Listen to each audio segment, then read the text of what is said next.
Bismillahirrahmanirrahim. Assalamualaikum warahmatullahi wabarakatuh. Alhamdulillahirrabbilalamin. Puji syukur kehadirat Allah Subhanahu wa taala.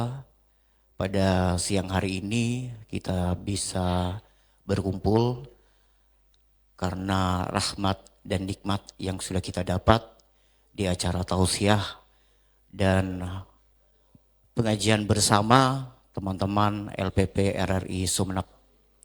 Yang terhormat Bapak Haji Muhammad Arifin Esos, yang kami hormati Katim di struktural RRI, dan yang saya banggakan teman-teman angkasawan angkasawati, dan yang saya takdimi Ustadz Ahmad Hudzaifah Esos MHI. Salawat serta salam semoga selalu tercurah limpahkan kepada junjungan kita Nabi Muhammad sallallahu alaihi wasallam. Teman-teman, siang hari ini mengawali acara tausiah dan pengajian bersama LPP RRI Sumeneb hari Jumat tanggal 21 November 2025 akan diawali dengan pembacaan salawat yang kali ini akan dibawakan oleh Haji Muhammad Arifin Esos. Kepadanya disilakan. Ala hadihinna wa ala kulli amalin salih. Al-Fatihah.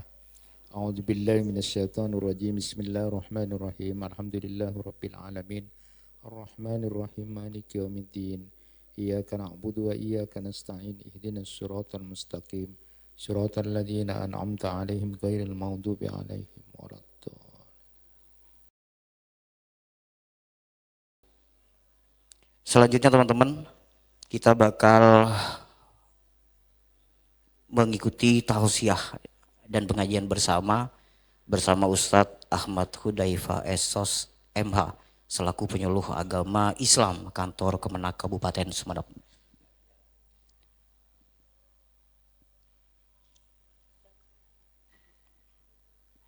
Baik, selamat datang untuk Ibu dan Pak Ajar yang sudah bergabung di pengajian dan tausiah bersama teman-teman LPP RRI Sumeneb. Untuk siang hari ini kita bakal membahas tentang bahaya hasad atau iri dengki. Disilakan Pak Ustadz, ada mukadimah awal untuk siang hari ini. Assalamualaikum warahmatullahi wabarakatuh. Alhamdulillahi rabbil alamin. Alladhi amarana an nusliha ma'isyatana linailis sa'adah wa naquma bil wajibat fi ibadatihi wa taqwa. Ashhadu an la ilaha illallah wahdahu la syarikalah wa ashhadu anna Muhammadan abduhu wa rasuluh. Allahumma salli wa sallim wa barik ala nabiyyina Muhammad wa ala alihi wa ashabi ajma'in. Rabbi shrah li sadri wa yassir li amri wahlul 'uqdatam min lisani yafqahu qawli. Amma ba'du, yang saya hormati Bapak Haji Muhammad Arifin dan seluruh pejabat yang ada di sini, seluruh keluarga besar LPP RRI Kabupaten Sumeneb yang mudah-mudahan menjadi calon penghuni surga Allah. Amin. Amin. Saya berani mengatakan ini calon penghuni surga semua LPP RRI. Pertama, karena ini sudah selangkah bahkan 1000 langkah lebih daripada orang-orang yang masih di bumi ya. Karena ini adalah angkasawan angkasawati tadi disebut. Jadi lebih dekat dengan langit, dengan surga ya. Ya, jadi melewati orang-orang yang masih ada di bumi. Tadi saya bersyukur ya Allah disebut angkasawan angkasawati. Berarti ini lebih dekat ke langit gitu kan. Jadi melewati orang yang masih ada di bumi gitu. Nanti saya juga sampaikan kepada seluruh karyawati, kalau berani nanti kalau ada buat kaos Kaos untuk olahraga biasanya kan sudah buat itu. Nanti kalau buat lagi, kalau berani saya tantang, ini challenge. Berani ndak di belakang ditulis bidadari surga yang jalan-jalan di bumi. Keren itu. Itu boleh, itu keren. Nanti iya, itu kan suaminya akan senang itu. Nanti kalau melihat istrinya Arya bidadari, cari. Jadi akan jadi orang baik nanti ya, majelis taklim. Jadi ada juga nanti. Jadi ada dasarnya, ada dalilnya. Begitu juga dengan cowok ya, bukan bidadara itu ya. Jadi nanti ada sama calon penghuni surga yang lagi jalan-jalan di bumi. Cuma ini ada dasarnya, ada dalilnya. Nanti saya tes coba. Tadi saya kesehatan mental, nanti coba screening secara agama ya. Saya coba misalnya di yang pertama ini saya sampaikan ini sebelum masalah hasad itu. Ada dalilnya. Beranikah kita kaum perempuan ya, nanti yang laki-laki juga saya sampaikan, beranikah kemudian buat kaos di situ bidadari surga yang lagi jalan-jalan di bumi. Itu ada dalilnya. Dulu di zaman Nabi itu ada seorang perempuan yang dia sakit ya, kena sakit ayan, lalu bermohon kepada baginda Nabi untuk disembuhkan. Doakan ya Rasul untuk disembuhkan. Tapi Nabi memberikan dua pilihan. Aku akan mendoakan kamu, kamu akan sembuh. Cuma kamu nanti dihisap, akan diadili oleh Allah apapun yang kamu lakukan selama di dunia. Tapi kata Nabi, kalau kamu tetap seperti ini, tapi kamu bersabar kepada Allah, sabar dengan ujian Allah, maka kamu sudah dipastikan masuk surga. Wanita itu kemudian memilih yang kedua. Nggak tahu kalau Angkasawati perempuan ada pada posisi itu ya, milih sembuh atau milih yang kedua tadi. Kalau ini milih, sehingga ketika suatu saat ketemu beberapa waktu itu, ketemu Ibnu Abbas menyatakan, hehe lihat, itu bidadari surga yang lagi jalan-jalan di bumi. Itu kata Ibnu Abbas. Sehingga kemudian diceritakanlah riwayat itu. Jadi sangat mungkin perempuan itu menjadi calon bidadari surga yang sedang jalan-jalan di bumi. Apalagi Angkasawati itu sangat dekat sekali dengan langit ya. Angkasawan ini baru saja terinspirasi tadi ya. Nah, untuk yang bapak-bapak ini sangat memungkinkan sekali lah ya, di samping sebagai angkasawan ya. Pertama, Bilal bin Rabah itu pernah kemudian oleh Nabi SAW dimimpiin, aku melihat terompahmu, sandalnya Bilal saja sudah kelihatan di surga. Jadi artinya ada orang di bumi yang sudah tampak dia sebenarnya adalah calon penghuni surga. Terutama lagi dalam satu riwayat disebutkan ada bidadari surga yang marah-marah. Bidadari surga itu marah-marah. Kenapa? Karena ada laki-laki yang suka dimarahi oleh istrinya. Bidadari surga itu calon suamiku, itu calon suamiku. Artinya bapak-bapak yang sering dimarahi oleh istrinya itu sangat punya kemungkinan besar untuk menjadi calon bidadari surga ya, calon penghuni surga. Tapi tidak usah dilawan ya. Jadi ibunya itu kalau marah-marah tidak usah dilawan. Ya Allah, bidadari sudah menyambut aku. Iya, berbahagialah. Jangan kemudian, tapi bukan termasuk istri. Ikatan suami takut istri, bukan. Ini dalam kategori bapak.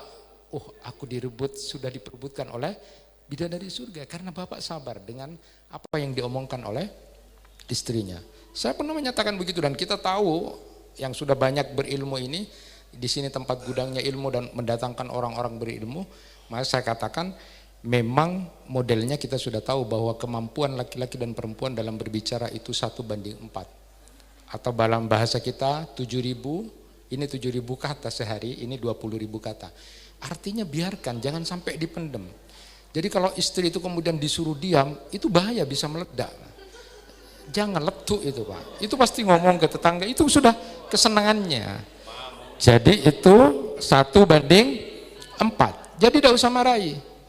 Makanya ketika saya pulang ke rumah, diceramain sama istri saya diam saja. Saya bersyukur malah, alhamdulillah istri saya seorang perempuan. Karena bahaya kalau laki-laki kan, artinya dia ngomong terus kan, tidak apa-apa. Saya sudah kemudian bersyukur sekali, setengah jam ngomong cerita gitu.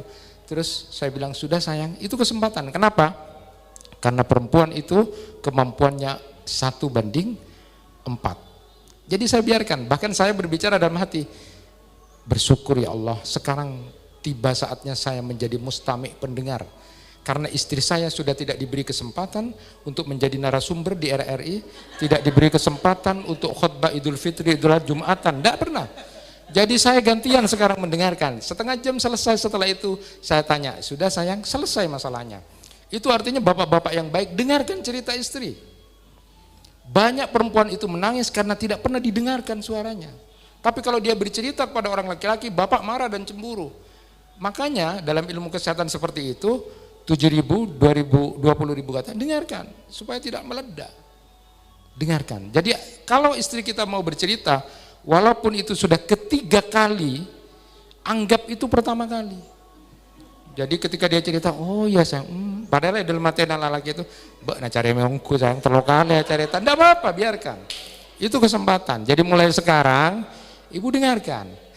Apalagi kalau dimarah-marahi itu kan, wah luar biasa. Kalau yang kemarin di TikTok itu yang rame itu tahu Pak, bapak-bapak, ya ini versi bapak-bapak. Ada seorang suami yang kemudian di sini sudah dikasih salon pas semua, 4 salon pas ini pusing, dipijitin sama istrinya. Ketika dipijitin sama istrinya, suaminya kemudian berkomentar, ya inilah enaknya punya istri. Ketika kemudian lapar dikasih, disiapin, ketika pusing dipijitin gitu. Lalu istrinya kemudian komentar, tanya, Mas, lalu kemudian saya mau tanya, dulu sebelum kamu menikah, siapa yang biasa mijitin kalau lagi sakit? Gitu. Terus kemudian suaminya bilang, ya masalahnya dulu sebelum aku nikah enggak pernah pusing, enggak pernah, ya tebas. Jadi gara-gara punya istri kamu itu, aduh saya pusing terus katanya. Saya tes screening sekarang, kesehatan mental, calon bidadari surga ini. Nah karena hasad itu kan bagian dari kesehatan mental juga gitu kan. Ya coba calon bidadari surga. Saya ingin tanya, apa yang dilakukan oleh karyawati, apa yang dilakukan oleh para angkasawati ini ketika suaminya pulang dalam keadaan senang, kelihatan sumringah, kelihatan bergembira, dari luar sudah senyum-senyum gitu. Apa yang dilakukan istri? Nah ini tanya jawab dulu sebelum nanti tanya jawab beneran. Apa kira-kira yang dilakukan? Senyum gitu. Ini screening mental ya. Oke, apa yang biasanya dilakukan? Enggak apa-apa salah kan umumnya. Apakah ini jawabannya sama ketika saya ke Sidoarjo maupun Gresik juga begitu ya? Langsung dipijat Ustadz. Oh langsung dipijat kayak tadi itu ya. Oke, alhamdulillah jadi dipijat. Jadi kalau suaminya datang dalam keadaan sumringah itu apa yang dilakukan? Nah kira-kira ada yang lain selain dipijat, dibuat senang bahasanya gitu? Nanya, hah? Pandi.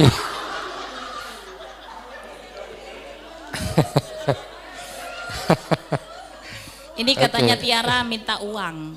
Hah? Karena sudah ceria suruh minta uang. Oh, minta uang. Itu mirip-mirip di Gresik kemarin, sama pertanyaannya gitu. Oke, ini screening. Kalau kita mau mengetahui bagaimana Rasulullah SAW itu bercerita tentang apa yang dilakukan Aisyah radhiyallahu anha, harusnya kita tahu itu. Dan itu kita lakukan betul. Jadi Rasulullah itu romantis sekali dan Aisyah itu begitu menunjukkan romantis. Yang dilakukan Aisyah itu hebatnya, ketika melihat suaminya Nabi Muhammad dalam keadaan sumringah itu, kalau lagi senang, ternyata ya, rata-rata kalau secara umum wanita itu ketika melihat suaminya dalam keadaan sumringah datang, yang dilakukan itu apa? Di Sidoarjo sama Gresik agak mirip. Jawabannya apa Mas? Cair. Kalau lihat. Enggak tahu kalau di sini ya, enggak. Kalau di sini enggak. Atau kalau habis bertengkar ketika suaminya datang dalam kondisi begitu, pasti apa atau mau sapa Mbak Nah, apa yang sapa itu baru bertengkar. Itu rata-rata 2 jawaban begitu. Ternyata calon bidadari surga yang sudah kemudian digambarkan oleh baginda Nabi SAW ketika melihat suaminya dalam keadaan sumringah itu bukan itu yang diminta awal. Bukan masalah cairan itu, bukan masalah kemudian bertengkar itu, tidak. Tapi hebatnya, dan ibu-ibu angkasawati boleh dilakukan mulai saat ini yang baru tahu. Jadi Aisyah itu diceritakan, Nabi bercerita ketika aku dalam keadaan sumringah, Aisyah itu selalu kemudian dekat di hadapanku sambil memegang tanganku, lalu dia mengatakan, ya Rasulullah, sayang doakan aku dong. Jadi kalau melihat suami dalam keadaan gembira, yang pertama kali dilakukan seorang istri, langsung mendekat sama suaminya, lalu kemudian mengatakan, sayang, doakan aku. Siap begitu? Dapat ilmu. Saya tidak mau ceramah-ceramah guyon-guyon sekarang, itu kan banyak lucu-lucunya. Enggak, ini ilmu. Sudah bukan zamannya. Artinya zaman itu artinya begini, bapak ibu itu tidak sempat membaca dan sebagainya, kok masih mau guyon-guyon lagi. Ini waktu yang kemudian dimanfaatkan. Mulai besok dimanfaatkan. Nanti ketemu suaminya dalam keadaan sumringah, dekat, sayang doakan aku. Lalu kemudian saat itu baginda Nabi SAW mendoakan nih, langsung mengangkat tangan beliau. Jadi mengangkat tangan itu, cara mengangkat tangan itu ada 3 kalau dalam apa yang dilakukan oleh Nabi. Ini didekatkan begini, jadi pas di hadapan wajah. Ini saya selalu petunjuk. Jadi Nabi itu begini. Atau yang ketiga itu begini. Jadi yang kedua itu lebih tinggi. Kalau kita berharap pada Allah itu jauh, kita lebih penting misalnya doanya begini. Baru yang ketiga itu begini. Dan ini untuk hal-hal besar. Hal besar itu mohon hujan, peperangan dan sebagainya. Tapi kalau dalam konteks saya begini, dan itu didapatkan. Dan itu begini kalau penting. Jadi ibu nanti kalau berdoa sesuai hadis Nabi itu, pertama begini, ini untuk khotib Jumat saja. Kalau ibu tidak usah begini, masa ibu Bismillahirrahmanirrahim begini, tidak usah. Ini khotib. Atau kemudian diam khusyuk begini, atau yang ketiga itu begini. Dan ini didapatkan. Ini memang tidak ada pakem, tapi begitulah Nabi mencontohkan, atau begini atau begini, itu aja. Jadi kalau ada ibu berdoa begini itu tidak ada itu. Atau apalagi begini itu kan, apalagi itu tidak sungguh-sungguh. Rasulullah SAW lalu kemudian di depan istri beliau langsung berdoa. Apa doanya? Ini bapak-bapak harus hafal ini. Jadi doanya begini, Allahumma ufir li Aisyah ma taqaddama min dhanbiha wa ma ta'akhkhar wa ma asarat wa ma a'lanat. Ya Allah, ampuni dosa-dosa istriku ini Aisyah, yang dulu maupun yang akan datang, yang tampak maupun tersembunyi. Lalu Rasulullah bertanya, kamu senang sayang didoakan begitu? Siapa yang tidak senang kalau yang mendoakan itu adalah suamiku Muhammad sallallahu alaihi wasallam. Romantis kan? Dan itu banyak tidak dilakukan. Rata-rata perempuan tidak ada yang begitu. Banyak perempuan yang tidak minta doakan suaminya. Itu biasanya kalau doakan aku mas, hanya sekedar begitu. Harusnya minta doa itu di depan istrinya dan itu didengar oleh suaminya. Karena banyak wanita-wanita yang curiga dengan doa. Benar mari doa waktu sakit misalnya. Benar senang menengkok sakit, menengkok mate, abi dia boleh. Itu yang kemudian ada kecurigaan. Makanya kalau berdoa itu harus di depan, harus di depan istrinya. Kalau tidak percaya banyak yang curiga, mari buat doakin kok paling tak kira doa. Saya ngamuk-ngamuk gitu minta doa. Harusnya bapak-bapak biasakan dan istri itu yang baik selalu minta doa di depan suaminya dan suaminya memperdengarkan doanya pada istri. Saya tanya, benarkah selama ini dalam hidup ibu perkawinan pernahkah didoakan oleh suaminya pas di depan ibu dan ibu mendengar apa yang didoakan? Itu hampir jarang. Nah itu masalahnya kan, sakbanan sahabat telasan itu.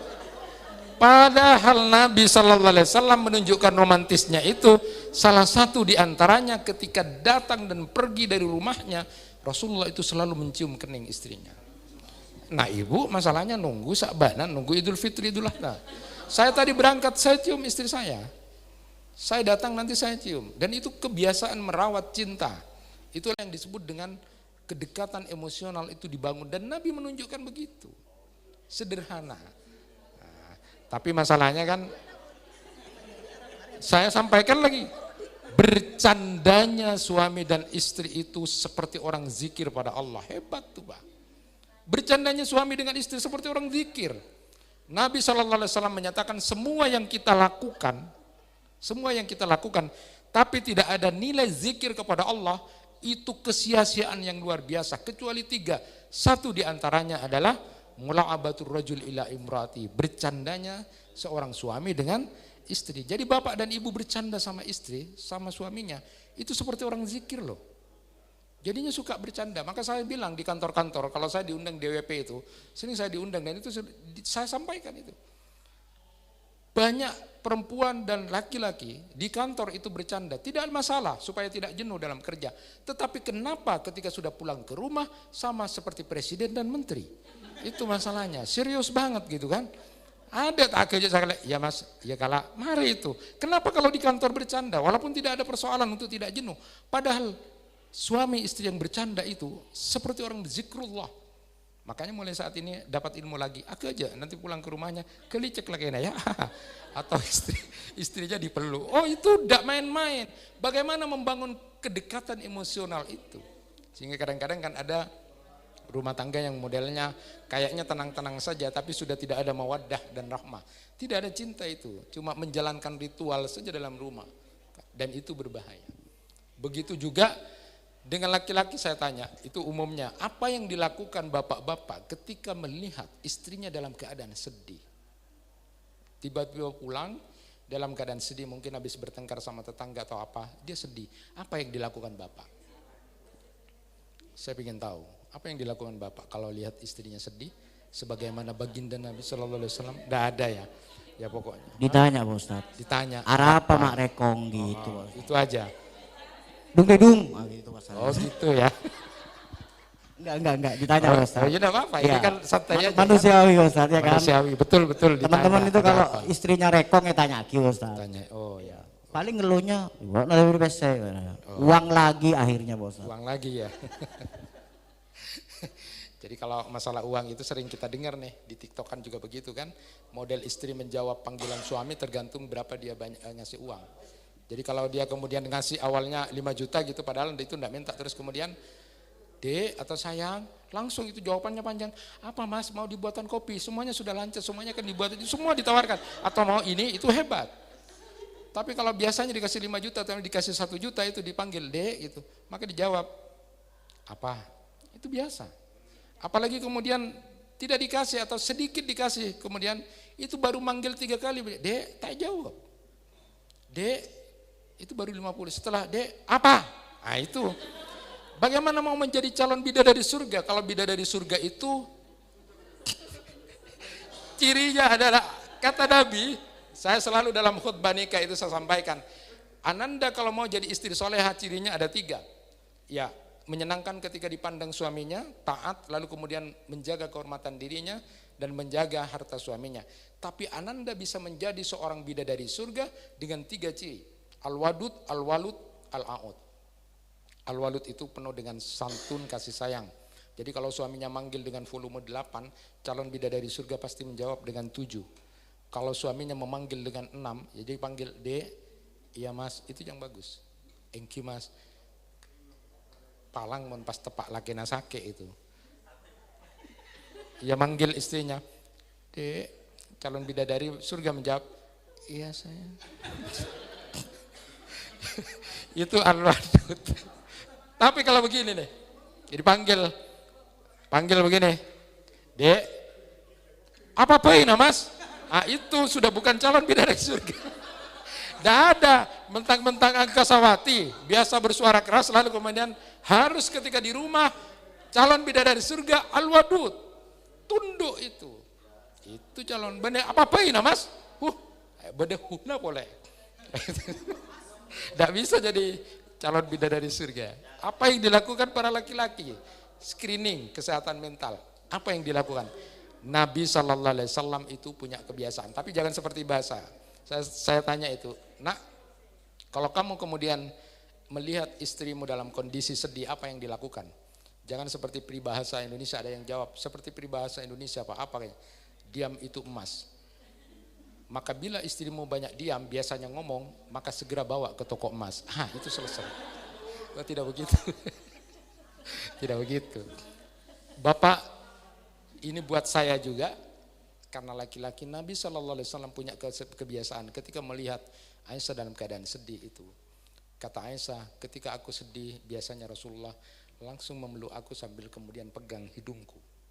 Lalu mengatakan, sayang istighfarlah, jangan biarkan hatimu larut dalam keputusasaan, berdoalah kepada Allah agar kamu punya kekuatan menghadapi masalahmu. Sambil dipegang hidungnya.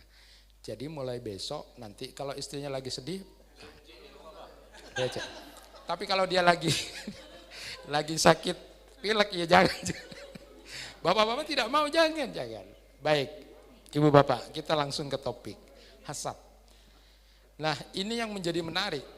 Kita semuanya sudah sering dengar-dengar nih, karena sudah sama-sama membaca, mendengarkan, bahwa dosa pertama kali di bumi ini yang menyebabkan terjadinya pembunuhan itu gara-gara hasad. Peristiwa dosa besar di dunia ini pertama kali itu adalah pembunuhan, dan sebab pembunuhan itu terjadi Qabil dan Habil itu adalah karena hasad, dengki. Hati-hati, dosa pertama dan efeknya besar. Itulah kenapa dalam Al-Mu'awwidhatain kita disuruh membaca Al-Ikhlas, Al-Falaq, An-Nas. Di bagian dari surat Al-Falaq itu ayat terakhir, wa min syarri hasidin idza hasad, dan dari kejahatan orang yang hasad. Jangan menyepelekan orang yang hasad pada kita. Dia bukan hanya akan menjatuhkan kita, bukan cuma sekedar ngomongin kita supaya habis jatuh, tapi dia bahkan bisa membunuh kita. Itulah kenapa kemudian wa min syarri hasidin idza hasad, bacalah setiap kamu kemana saja Al-Ikhlas, Al-Falaq, An-Nas untuk melindungi diri kamu. Jahatnya orang dengki itu tiba-tiba begitu. Dalam kaidah itu disebutkan kullu nikmatin mahsudun. Setiap ada nikmat pasti ada orang yang dengki. Jadi bapak dan ibu ketika sudah dapat nikmat, jangan diharap orang akan kemudian menjadi semuanya senang atau ikut gembira. Akan ada orang yang mahsud itu. Akan ada orang yang dengki dengan itu. Hati-hati. Dalam hidup, makanya disebut di Al-Mu'awwidhatain itu, Al-Falaq itu, dari kejahatan orang yang dengki. Kita berlindung juga. Baik, kita mulai. Hasad itu, Nabi SAW mengingatkan begini, Iyyakum wal hasada, fa innal hasada ya'kulul hasanat kama ta'kulun narul khatab. Jauhi oleh kamu dengki, karena dengki itu memakan banyak kebaikan-kebaikan kita sebagaimana api memakan kayu bakar. Jadi bayangkan, dengki yang kita tanam dalam hati, hasad yang selalu ada di dalam hati, itu menjadi virus yang memakan pahala-pahala yang sudah kita lakukan. Ibu bangga dengan amal sodako, ibu bangga dengan amal-amal soleh yang dilakukan, tapi kita piara itu hasad, maka semua amal itu bisa habis, karena itu virus yang memakan pahala-pahala kebaikan yang kita lakukan, sebagaimana api memakan kayu bakar. Persoalannya adalah, apa itu hasad? Saya mulai dari pertama. Bahasan tentang hasad, apa itu hasad? Menurut Ibnu Taimiyah di dalam Majmul Fatawanya itu menyebutkan, ini paling kecil ini grade paling rendah. Karena kita semuanya punya grade ya. Orang sehat mentalnya atau sakit mentalnya itu punya grade. Sama dengan ini juga. Grade terkecil dari orang hasad itu, Anda merasa benci atau merasa tidak senang atau tidak suka dengan saudaranya yang mendapatkan nikmat, itu sudah hasad. Ada yang merasa tidak senang, tidak suka, benci hatinya ketika saudaranya mendapatkan nikmat, itu sudah hasad. Hanya virusnya tidak terlalu berbahaya, tapi itu sudah hasad. Yang oleh Nabi disuruh jauhi. Mari kita nanti bermuhasabah pada diri kita ini. Banyak orang yang habis amalannya karena memelihara virus itu. Dan dia merasa tidak membunuh, tidak berzina, tidak minum minuman keras. Tapi pahalanya itu digerogoti terus habis. Gara-gara dia membiasakan diri hasad. Maka kita jangan jadi pelaku hasad, tapi kita juga berdoa kepada Allah dihindarkan dari kejahatan yang luar biasa yang dilakukan oleh orang yang hasad pada kita. Nah, itu menurut Ibnu Taimiyah, sekedar benci tidak suka. Ada saudaranya baru dapat nikmat, dapat jabatan ini, itu sudah hasad. Makanya yang bermain-main di birokrasi itu kita harus menjadi orang yang kemudian tulus. Tulus itu artinya begini, dalam nikmat yang Allah berikan, salah atau tidak salah kemudian jabatan seperti itu, sudahlah biarkan. Berarti Allah takdirkan dia. Kenapa kita harus yang sakit? Saya tidak mau miara hasad itu. Tapi kalau ibu atau bapak dijangkiti seperti itu, segera kemudian cek. Masalahnya sekarang, saya selalu menyatakan berapa banyak orang yang khawatir tentang kematian, tentang kesehatan, dia periksa asam urat, dia periksa kolesterolnya, dia takut dirinya sakit tiba-tiba lalu kemudian mati. Tapi berapa banyak orang yang kemudian tidak merasa dirinya ketika dia sudah dihinggapi banyak penyakit-penyakit hati, termasuk diantaranya hasad, dia biarkan hasad itu. Dan dia tidak pernah ngecek bahwa itu akan menggerogoti banyak pahala dia. Dan dia tidak pernah bermuhasabah, cek kenapa saya seperti ini. Ini salah, ini dosa, ini berbahaya buat akhiratku. Tapi banyak orang-orang yang tidak pernah merasa itu. Karena tidak ada rumah sakit tentang kesehatan hati atau klinik yang mencoba itu. Baik, saya yang lanjutkan. Kalau di Lisanul Arab itu disebutkan, ya, Anda sakit hati ketika melihat temannya dapat nikmat, itu grade kedua. Kalau tadi tidak suka aja, aku tidak suka dia dapat itu. Itu hasad grade 1. Grade 2-nya itu adalah Anda sakit hatinya. Pas nasi tadi sakit, setiap hari dipikir, mak bisa itu sakit dada TB. Ya kalau yang normal itu sakit dada TB itu. Itu tiba-tiba nanti periksa kolesterol, asam urat sakit, itu sakitnya pola nah dengki. Laguna boleh atau moreng na boleh. Astagfirullah. Allah. Ya Allah, ini tiap hari nih, setiap hari ini. Atau mau absen atau mau pada ya Allah, tiap hari mau begitu Anda. Terus apa akhiratnya yang kamu pikirkan? Bukankah Allah Subhanahu wa taala berfirman ketika malaikat menyambut orang-orang yang masuk surga, salamun alaikum bima sabartum, selamat buat kamu akan masuk surga karena kamu ketika dunia orang yang paling sabar.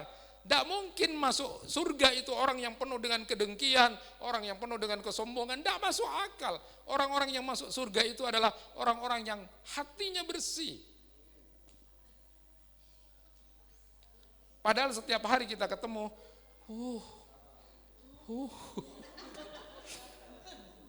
atau dari jauh sudah melihat, pura-pura tidak melihat gitu kan. Astagfirullah. Sama dengan orang yang mau takut ditagih hutang gitu kan. Aduh, mau tak tahu. Itu yang terjadi. Dengki itu Bu, sakit nanti.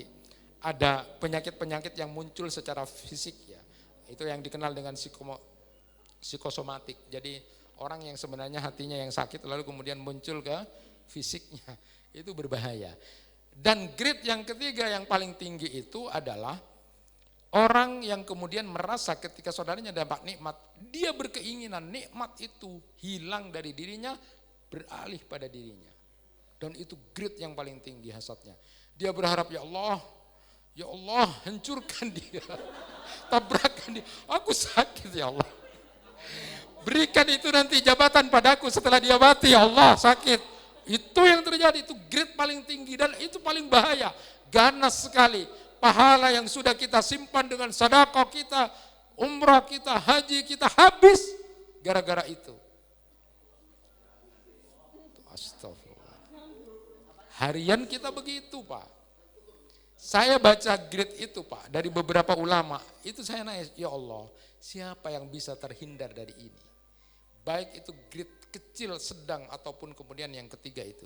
Maka kata Ibnu Taimiyah, semua manusia secara umum tidak ada yang kemudian terlepas dirinya dari hasad itu. Cuma orang yang mulia, kata beliau, orang yang mulia adalah menahan diri untuk tidak keluar dari omongannya maupun perbuatannya bentuk dari efek dari hasad itu. Jadi Bapak dan Ibu, kita tidak akan terlepas dari hasad itu. Tidak ada selama manusia, ya baik itu grade kecil, sedang atau besar itu. Kita tidak ada.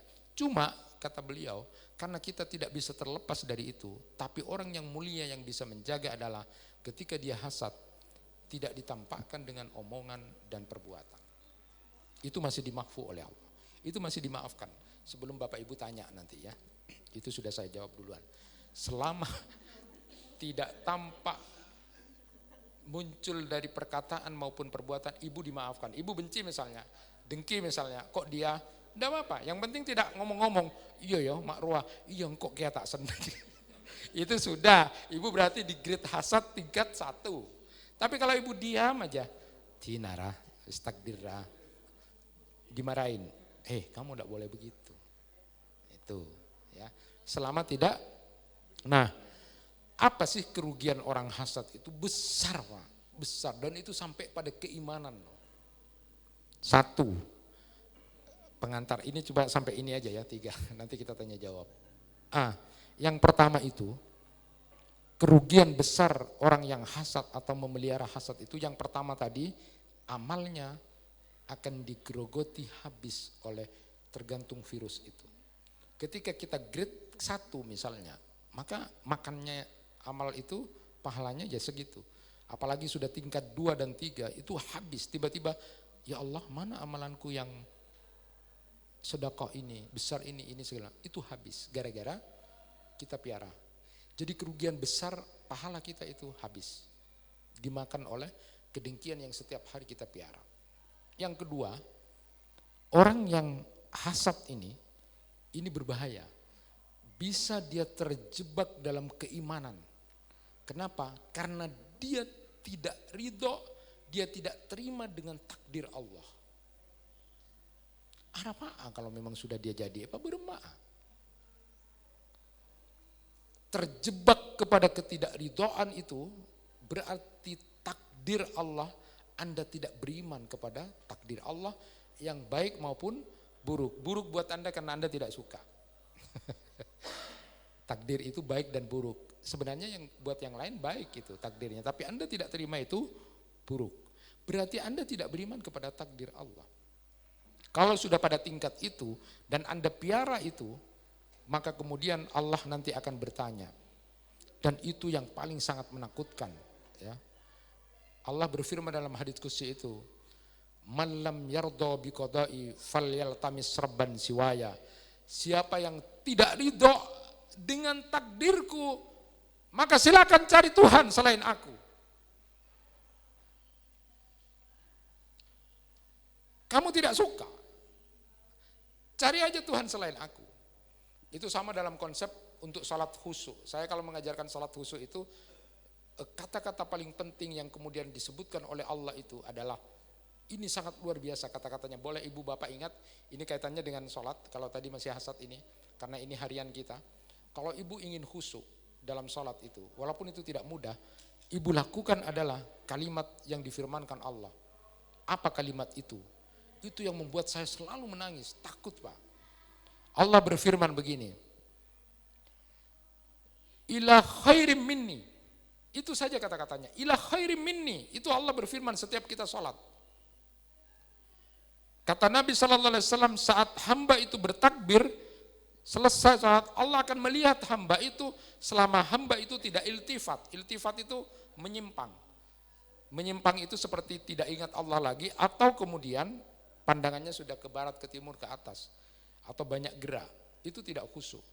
Dia iltifat, Allah tidak melihat. Tapi ketika dia kemudian ingat Allah, Allah melihat. Tapi ini luar biasa firman Allah dalam hadits qudsi ini, yang perlu diingat. Kalimat yang Allah keluarkan, ila khairim minni. Kata Allah Subhanahu wa taala pada hambanya itu, sesuatu apa yang lebih besar dari aku, padahal aku cuma minta waktumu 5 menit. Sesuatu apa yang lebih agung, lebih penting dariku, kata Allah. Aku cuma minta waktumu 5 menit, kamu sudah 23 jam lebih dalam hal-hal dunia. Aku cuma minta 5 menit waktumu khusyuk mengingat aku. Apa urusan yang lebih besar dari aku, kata Allah. Sesuatu apa yang lebih penting dan lebih agung dari aku. Nah kalimat ini diingat Ibu. Ila khair minni. Kita selalu minta sama Allah, ini begini, tapi Allah ketika kita dalam keadaan senang, kita salat itu sembarangan itu.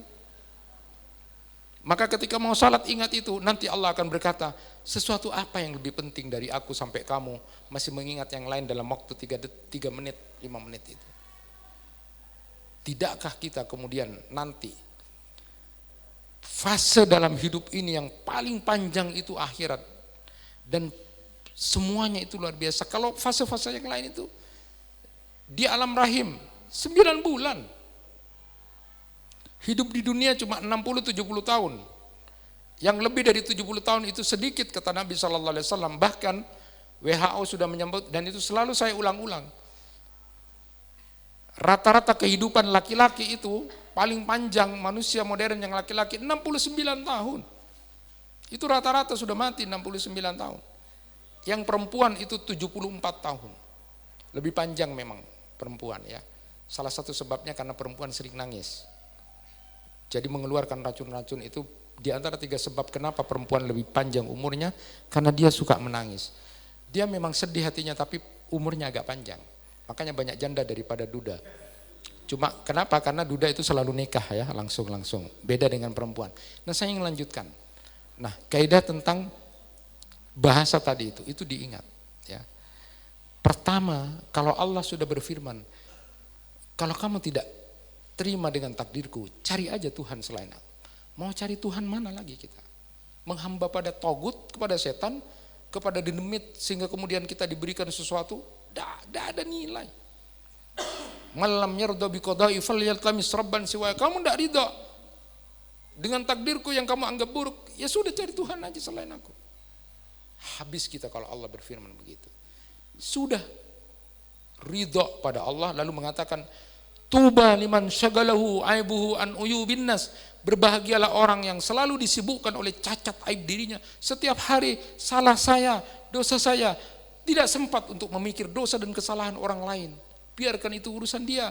Saya nasibnya gimana? Saya nanti kalau mati gimana? Saya nanti kalau dihisap Allah gimana? Itu yang setiap hari ada dalam hati kita, sehingga kemudian tidak sempat.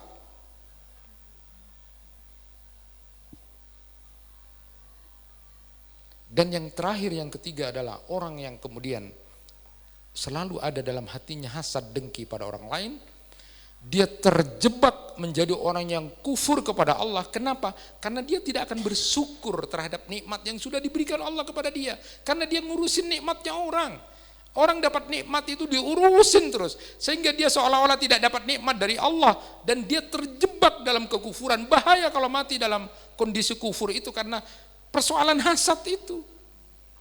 Lain syakartum la azidanakum wa lain kafartum inna adzabi lasyadid. Itu semua kita tahu. Siapa yang bersyukur Allah akan tambah. Siapa yang kufur, sesungguhnya adab Allah itu pedih. Siapa yang kufur, yang tidak mau bersyukur, dia selalu melihat nikmatnya orang dibicarakan. Sementara dia sebenarnya sudah dapat nikmat, tapi dia tidak terima. Sehingga dia menjadi orang yang tidak bersyukur, malah menjadi orang kufur karena terlalu memikirkan nikmat orang lain. Itulah kerugian, 3 kerugian besar orang hasad sebenarnya. Sampai pada sisi keimanan, sampai kepada sisi sosial, bahkan sampai kepada posisi menjadi orang yang kufur. Na'udzubillah min dzalik. Hasad ini ada dalam keseharian kita dan setiap detik bisa muncul. Di tempat kerja kita, di rumah kita bersama tetangga kita, di mana-mana akan sangat mungkin kita melihat nikmat orang dan saat itu bisa kita terjebak menjadi orang yang berada dalam posisi sedang hasad ataukah kita termasuk orang yang bersyukur. Hindari hasad karena itu sangat berbahaya sekali. Sebabnya hasad itu diantaranya para ulama sebutkan karena benci pada orang yang didengki. Yang kedua, karena yang kita hasati itu punya kelebihan dan keutamaan. Karena kita kalah dengan dia lalu kita berusaha untuk menjatuhkan. Dan mulainya hasad itu tingkat ketiga dalam penyakit hati. Pertama itu ghadab, marah. Lalu kemudian hikdun, dendam. Lalu kemudian hasad, lalu kemudian mufaharah, mau menjatuhkan, mau melemahkan. 3 grade tingkatan hati ini dalam persoalan hasad itu memang tingkat ketiga. Tapi bisa kemudian menjebak kita menjadi manusia yang rugi tidak hanya di dunia karena sakit fisik muncul dengan psikosomatik karena memelihara hati yang sakit dan dengki itu, tapi juga nanti di akhirat banyak amal solehnya yang harusnya mendapatkan pahala besar itu tergerus karena kita bisa memelihara dan suka memelihara hasad itu. Jauhi hasad. Ini nasihat buat saya sendiri. Maka kita mulai mencoba. Saya di tempat kerja ataupun sudah jangan hasad. Allah sudah takdirkan begitu. Apa kamu mau cari Tuhan lain? Nangis kita, astagfirullah. Ngapain? Sudah banyak nikmat yang Allah berikan padaku. Aku punya keluarga yang baik, aku punya anak yang baik, aku punya tetangga yang baik. Itu nikmat. Aku sehat, tidak kemudian melakukan banyak hal. Itu sudah nikmat yang tidak aku syukuri. Kenapa saya harus sibuk dengan urusan yang kemudian itu? Bukankah nanti, kata Ibnu Sirin itu nasihatnya, bagaimana supaya kita tidak hasad? Bagaimana supaya kita tidak hasad? Kalimat yang diungkapkan oleh Ibnu Sirin itu, yang dikutip Imam Al-Ghazali dalam Ihya Ulumuddinnya, beliau mengatakan, pada siapa kamu akan hasad? Pada siapa kamu akan dengki? Kalau orang yang kamu dengki itu adalah orang yang ahli surga, betapa bodohnya kamu dengki pada orang yang ahli surga. Pada siapa kamu hasad? Pada temanmu, pada pimpinanmu, pada bawahanmu, pada temanmu. Kalau temanmu itu dicatat Allah adalah ahli surga, betapa bodohnya kamu menghasati orang yang akan menjadi calon ahli surga. Harusnya kamu berteman dan bersama dia, walaupun kamu tidak suka awalnya. Dan kalau yang kamu hasati itu adalah ahli neraka, buat apa kamu menghabiskan waktu, menyakitkan hatimu, padahal yang kamu hasati itu adalah akan masuk neraka. Bodoh kamu kalau kemudian berbuat hasad. Itu pengantar. Assalamualaikum warahmatullahi wabarakatuh.